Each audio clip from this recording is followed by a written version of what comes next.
So tips for samba. So when you do samba, when you do, for example, cruzado walk in our choreography or just in your choreography. So make sure here shoulders are flat. You land in this position. When you land in this position, make sure the chest really popping forward. So when you're gonna do like a cruzado walk, not flat chest, even though shoulders flat, but the chest should pop. That's number one tip. Next tip. When you going forward, try to recover your knee, straight your knee, and keep traveling your spine without changing the hip. Two, straight your knee, keep your hip behind. And now from this position, you start using your stomach to collect this leg. And land to the next step. When you land to the next step, a little bit exaggerate that chest pop.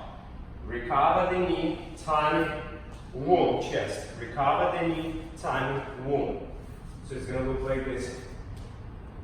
And one and two and three and four. Now when you do lock step, especially continuous lock step, pay attention to that pocket technique when you throw the hip behind. So focus on that back hip behind throwing action. 1, 2, 3, 4.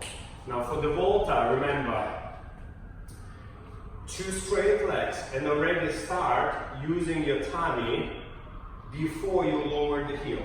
So straight, tummy, knee, then heel.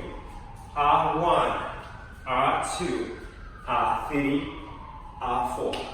When you do zigzag, also for our choreography, make sure, of course, when you step back, bum is up, not open, just up. As you pass here together, there is a slight stomach work to collect those legs. Boom. Hip back, arriving, release, collecting through the stomach, back, collect through the stomach, back. Not just straight legs, so there is this action in between.